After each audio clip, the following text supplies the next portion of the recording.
We are back at Owls House. Since my last update in vlog number 7, I've had half a dozen sessions of Sengos on the full line, the sit-down start to Ben Smith's magnificent Winter of Our Discontent.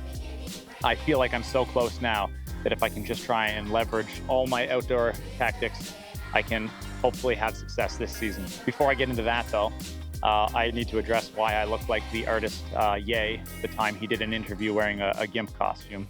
In Dante's epic poem, The Divine Comedy, he outlined 9 circles of hell. With the most severe and 9th circle, the residents are frozen in ice up to their neck for all eternity as the Dark Lord masticates their flesh.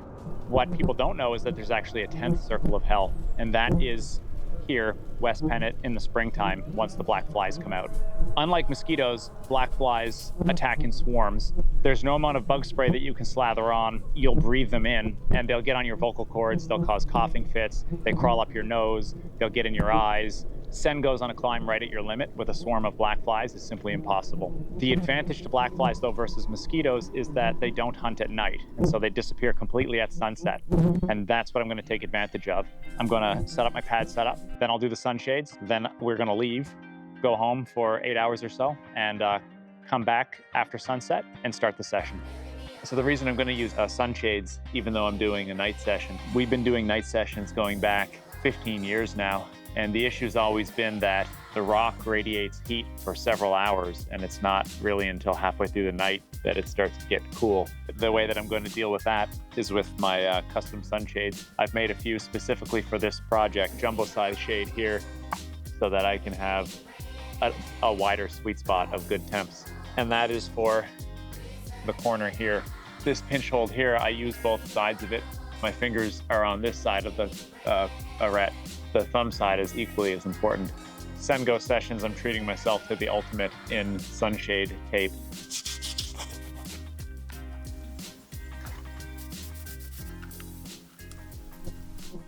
I've just discovered a new trick.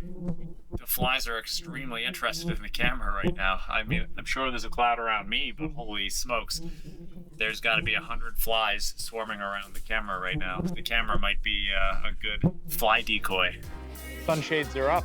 It's time to get the pads all done, assembled, ready to go, and then get out of here before the bug spray wears off. So there we go. Okay, so I'm getting better at this. I use the lower pad here, prop this one up, strap it all into place. You're gonna go into black fly country this time of the year, and you're gonna bring your furry pals with you. You gotta make sure you look after their needs as well. The Pi Active, the DEET-free insect repellent, is safe for dogs. I do head, ears, a little on their back, but then I do a really good job spraying their belly to make sure that they're not getting tortured by the flies while we're out here. The other thing I do for them is you just bring a blanket. If they need to, they can retreat underneath it. This is a climbing pad that I made specifically for the dogs. I made it a different color than my pads, and they've learned that they're allowed on the purple and they're not allowed on the gray. Keep fighting the good fight, Stella. Eat them flies. A few moments later. It is 30 minutes to sunset. I'm in the car heading back out to Owl's House. We had clear blue skies all day today and 20-degree sun. This climb is right at my limit, so I need a clean go and perfect conditions.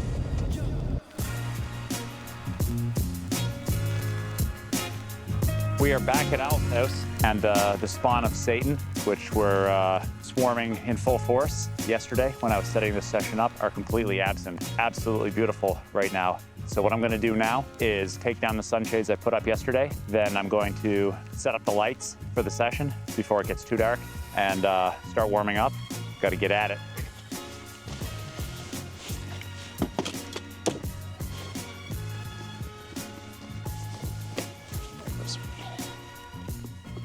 Look at that cutie. Oh yeah, that's a noticeable difference between where that sunshade was and the rest of this arete, which baked in the sun all day. there's no chance I could have success this time of year without this kind of effort. It's either this or wait until fall. I've been doing night sessions now for 20 years. What's the best part of the dawn patrol? Possibly seeing the people that are working at McDonald's. When we first did it, we didn't have LED lights at all. We had propane lanterns, which had very poor light output. And, it was more of a novelty. You couldn't climb productively. 13 or so years ago, I got my first LED light. At that time, they were hundreds of dollars and had to buy them from a specialty camera store. But it was a game changer because for the first time, we were able to climb at night and actually ascend, climb at our limit, do limit climbing in the dark. Fast forward another decade, and now lights can be had on Amazon very inexpensively that will have higher output than you're going to see, in an indoor climbing gym. On this side.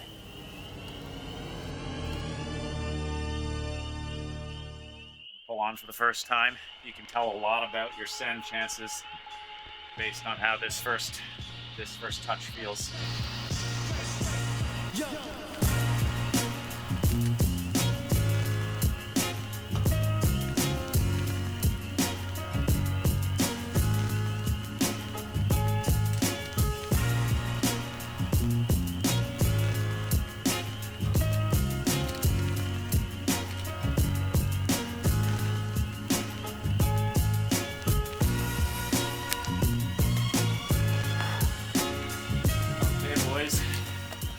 She's on.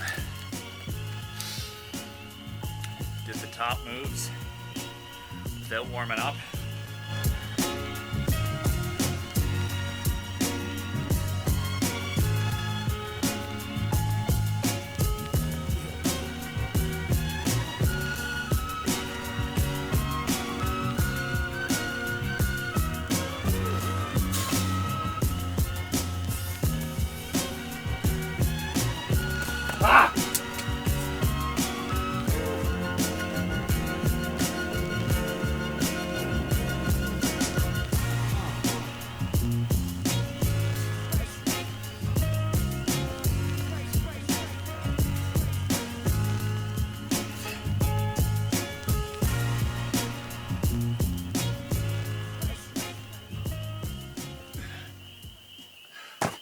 When I'm at this stage, there'll be a lot of buildup and a lot of anxiety around the sun goes, around sitting down for that try. I'll be shaky with it, with the adrenaline and the excitement of the prospect of sending. And in the past, I found that not until you get to the point where you know that it's done.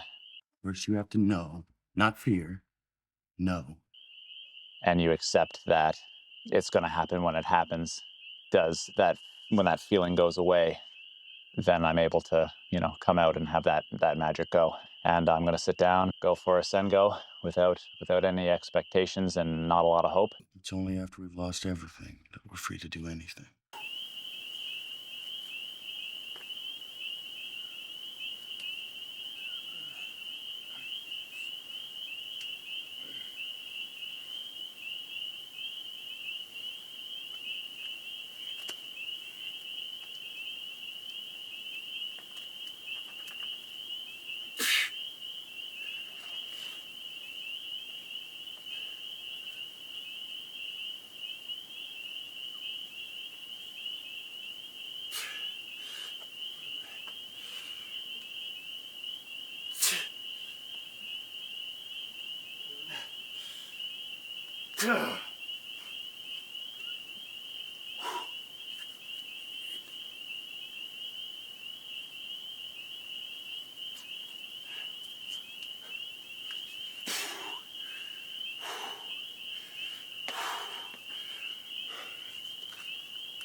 I had high hopes coming into this session. The warm-up felt pretty good when I first pulled on, but the sort of strength and endurance just is not coming in the way that it usually does. I think it's doable. I think I have another month maybe of these kind of sessions, so it's going to be a long month. Waiting all day for resting all day, to come out for my one go every 4 days, 4 or 5 days. So I can't let it go. The alternative is wait until fall. That's probably going to happen anyway, if I'm being honest, based on how it feels. It's just hard like that, but I still have to try. I can't help it, so I'm gonna go for it. But I feel terrible. There's no hope. Fuck.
Times like this, it's tempting to just get in a sleeping bag and curl up with 2 cozy dogs, but that's a bad life choice.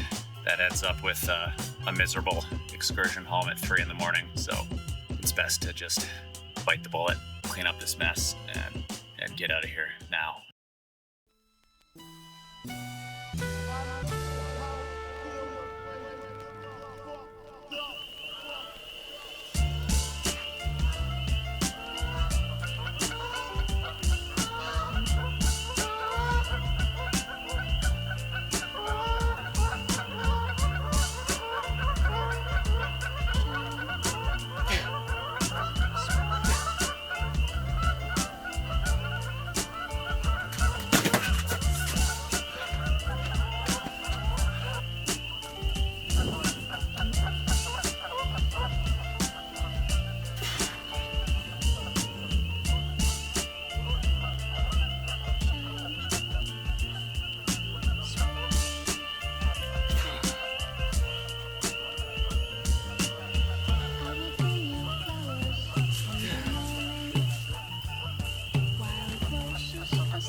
Well, that's the end of the season.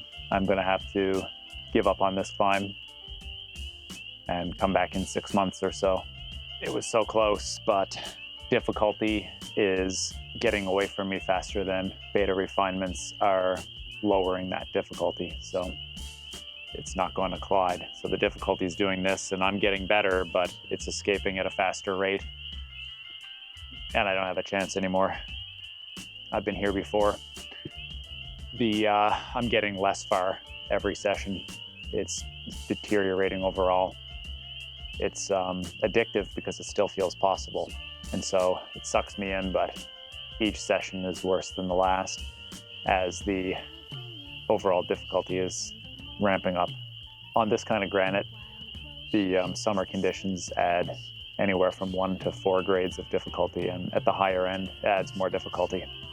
It's also the beauty of outdoor climbing in that nature and the rock just doesn't care about your hopes and dreams. Your silly human desires are meaningless in the context of trying to test yourself against this harsh reality.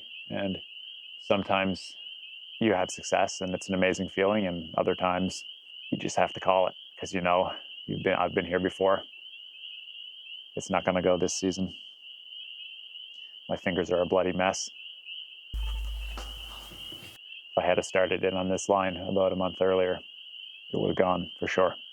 But I needed that time. It's part of the process, and there's no do-overs. There's no what ifs. There's just, it's not going to go. Maybe in the fall. You just never know whether, you'll have the strength, the health. You might not even be alive in the fall. So life is uncertain. And the only thing that is certain is this climb is not getting done tonight.